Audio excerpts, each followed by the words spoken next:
Salut les gars, on se retrouve aujourd'hui pour une nouvelle leçon de japonais, 11e épisode. Ça y est, on est passé au-dessus des 10, ça fait plaisir. Si jamais vous êtes un nouveau, vous arrivez en cours de route, je vous conseille de prendre la série à partir du premier épisode, parce que là, le 11e, vous n'allez pas comprendre grand-chose et pas apprendre grand-chose.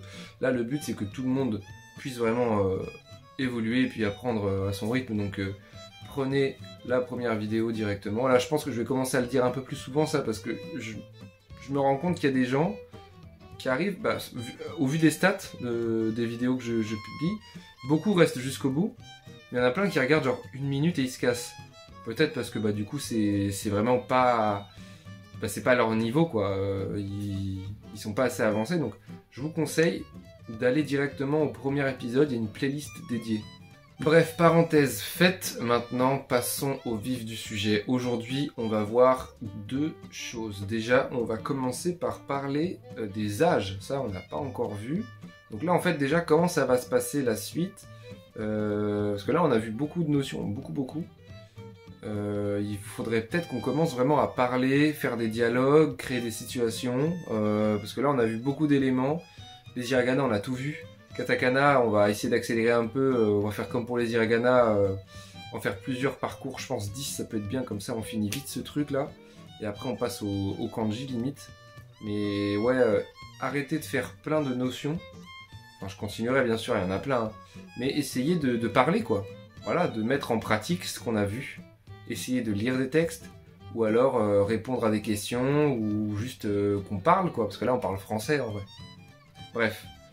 On reprend, mais c'était juste pour faire un petit point, parce que là je me dis on a passé les 10 épisodes, il faudrait peut-être essayer de rentrer plus dans le vif du sujet, tu vois, que là je me dis on apprend les choses mais on les met pas en pratique, tu vois. Bon après je l'ai dit au début, je suis pas prof, donc j'ai pas de méthode d'apprentissage miracle, juste j'ai des trucs, j'essaie de les dire à ma façon pour que ce soit très vivant, plutôt que vous soyez en train d'écrire, de taper des trucs, de machin.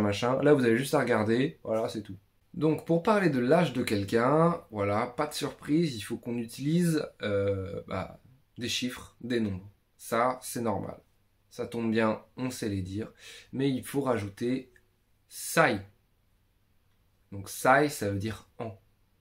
Pour qualifier les années de quelqu'un, quoi. Genre, 1 an, voilà. C'est ce an-là. Donc, c'est comme pour les minutes et les heures, il y a quelques exceptions. Il y a un tableau qui s'affiche. Donc pour 1 an, par exemple, on va pas dire ichi sai, on va dire i sai. Mais par contre, pour le 2, c'est ni sai. Pour les exceptions, du coup, ça se porte sur le 1, 8 et 10. Donc 1 an, 8 ans, 10 ans. Sinon, le reste, c'est pareil. Genre 3, c'est san. Et an, c'est sai, donc san sai. Un peu bizarre comme mot, mais voilà, c'est comme ça que ça se prononce. Donc on a vu le 1 en exception, le 8 c'est hasai, et le 10 c'est jusai. On va remettre tout ça dans un contexte de phrase, ça sera beaucoup plus vivant. Donc imaginons, moi c'est Kian, mais je veux parler de moi à la troisième personne. Voilà, vous voulez dire, Kian a, moi j'ai 24 ans, mais pour l'exemple, pour que ce soit vraiment super facile, on va reprendre un âge très très simple, genre 3 sansai, comme ça voilà, ça va vous parler directement si vous avez un peu de mal avec les chiffres et les nombres. 3 c'est san, ça vous le savez, c'est facile. Donc sansai. Donc on va dire Kian-san wa sansai des. La classique, on finit par des. On commence par le prénom de la personne qu'on parle, quoi, voilà. Donc Kian-san wa, le wa classique, voilà, ça fait la jonction entre le tout. Kian-san wa sansai des. Donc vous dites que j'ai 3 ans. Mais du coup, on va pas s'arrêter là. Je vous ai vu les cocos là. 24, comment on dit 24? Réfléchissez, essayez. Je vais vous donner des petits indices. Rappelez-vous, pour parler de dizaine en dizaine, on prend le chiffre. Donc, pour le 20, c'est le 2, le premier chiffre, c'est le 2. Donc, ni. Et on va prendre 10, ju. Donc, ni ju, pour dire 20. Ok. Ensuite, comment on dit 4? c'est yon. Donc, Niju yon. 24. Hop, petite question surprise. Si je dis Jusai, c'est quoi? 10 ans. Bien joué les gars. Je vais vous rafficher maintenant un autre tableau pour justement la vingtaine. Je l'ai précisé juste avant, genre mon âge 24. Voilà, je vous ai dit comment on dit 24. Bon bah là, je vais le redire en âge. Donc Ni, Ju, Yon, Sai. Du coup, il faut rajouter Sai. Donc c'est 24 ans. Pour dire 22, c'est pareil. Ni, Ju, Ni, Sai. 22 ans. Mais il y a une petite exception. Bon, c'est pareil pour 1, 8 et 10, hein, c'est pareil. Voilà, pour passer à la dizaine du dessus. Mais pour 20 ans. 20 ans, ça se dit pas Ni, Ju, Sai. Ça se dit d'une autre façon. On dit Hatachi. Hatachi. De toute façon, là, je vous affiche le tableau de la vingtaine et il y a même le 30 qui est affiché. San, Ju, Sai. Un autre exemple, si je veux dire 35 ans, on va dire Sanjugo Sai. Pour les âges, je pense que c'est bon. Pas besoin d'épiloguer 8000 ans sur un truc assez basique. Retenez juste que, voilà, pour dire an, c'est Sai. La plupart du temps, on dit juste ni, donc 2, enfin le chiffre quoi, ni, Sai. Et 1, 8, 10, exception. Il y a 20 qui se dit d'une façon différente. Mais sinon, c'est pareil. C'est vraiment simple. J'en parle pas trop parce que sinon, j'ai l'impression que plus je vais parler d'un truc, plus ce sera compliqué. Tu vois, plus ce sera dur. Donc là, on passe à une notion suivante. Là, aujourd'hui, du coup, ce que je voulais faire en deuxième temps, c'est de voir plein de mots de vocabulaire. Plein de mots. Et essayer de les placer dans les phrases, machin. Comme je vous ai dit en début de vidéo, j'aimerais rendre le truc plus vivant. Donc voilà, plein de mots de vocab. Parce qu'on n'en a pas vu beaucoup en soi. Plein de mots. Pour dire parapluie, du coup, on dit kasa. Pour dire magazine, on dit zashi. Pour placer magazine, du coup, dans une phrase, pour mettre zashi dans une phrase, on peut parler par exemple, voilà, c'est un magazine de français, Fransu no zashi desu. Pour dire sac, on peut dire cabane. Pour dire livre, on dit hon. Là, on va en profiter pour voir une petite notion qui est cool. Le C apostrophe pour dire c'est. Parce qu'on peut dire je, tout ça, machin. Mais des fois, on n'a pas envie juste de parler de soi. Donc, on va utiliser c'est. Donc, kolewa.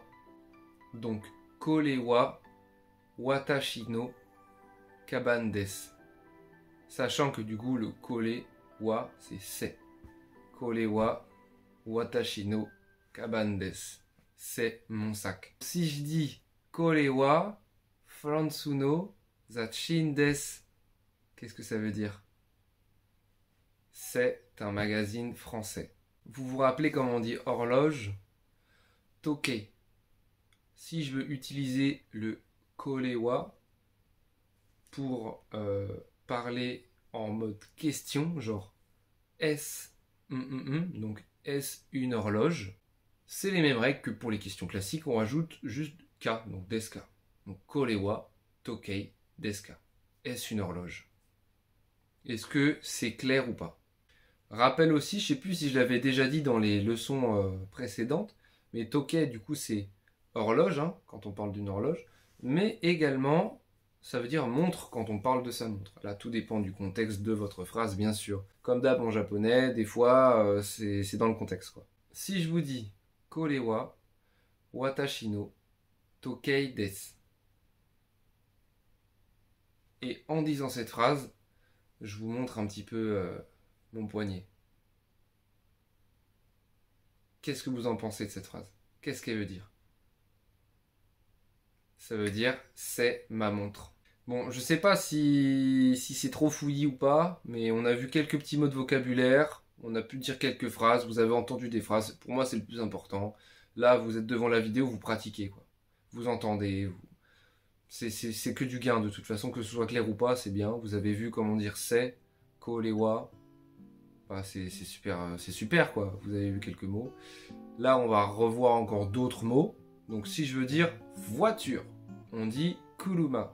Si je veux dire c'est ma voiture, kolewa watashi no kuruma desu. Si je veux dire vélo, on va dire jitensha. Et pareil, si je veux dire que c'est mon vélo, korewa watashi no jitensha desu. Je pense que vous avez compris, la leçon c'est bien plus clair comme ça, non? Vous avez vraiment compris comment on dit c'est. C'est mon vélo, c'est à moi, quoi. C'est mon truc. Donc là, on a vu quelques objets du quotidien, les livres, tout ça, les magazines, vélo, voiture, parapluie. C'est des trucs qu'on peut être amené à voir dans la vie de tous les jours, quoi. Et on peut dire que ça soit. Pas mal. On passe maintenant au katakana pour aujourd'hui. Je pense que là, on a pu voir quelques petites notions. C'est déjà ça, on a vu quelques mots. Ça sert à rien de se bousiller le cerveau avec 500 mots. De toute façon, vous en faites pas. Comme je le répète souvent, apprendre une langue, c'est du long terme. Dites-vous que même là, si on voit moins de choses, ou des fois ça vous paraît léger, ou c'est plus court. Si à côté, comme je vous l'ai déjà conseillé, vous regardez vos mangas en japonais, sous-titrés français, mais du coup vraiment, il y a une utilité aux sous-titres, vous essayez de comprendre ou de voir les mots, ou vous êtes attentif quand même aux mots, qu'en plus à côté, vous lisez vos hiragana, vos katakana sur les feuilles à côté, machin, voilà, chez vous, et qu'en plus, 1 à 2 fois par semaine, il y a des petits cours comme ça, avec quelques petites notions en plus, pas beaucoup des fois, juste 2-3, quelques mots de vocab, machin, mais toutes les semaines pendant 1 an, imaginez le niveau de fou que vous allez avoir après, quoi. Donc, pour ceux qui sont très pressés, qui veulent qu'on voit 8000 mots par séance, 50 notions, 20 hiragana, en vrai ça sert à rien. Vous n'allez pas à retenir et apprendre. On a déjà vu beaucoup de choses derrière, donc il faut se rappeler de toutes ces choses qu'on a vues. Tous les hiragana là, on voit les katakana, mais les hiragana, faut pas les oublier, hein. Si vous faites que les katakana, là les hiragana derrière, c'est mort.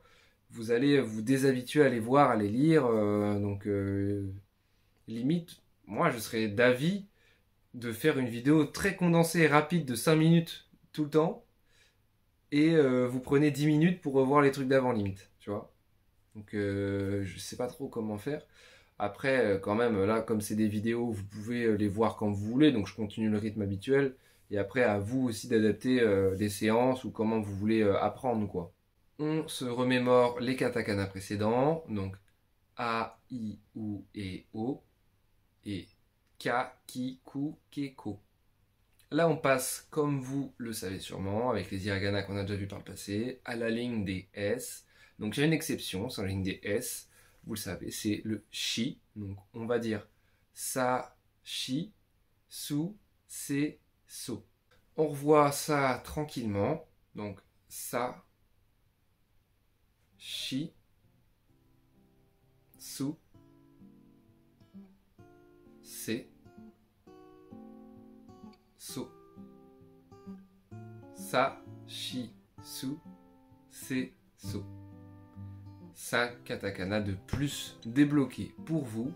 On avance vers la fin de ces katakana de mort, hein, qui ressemblent totalement aux hiragana.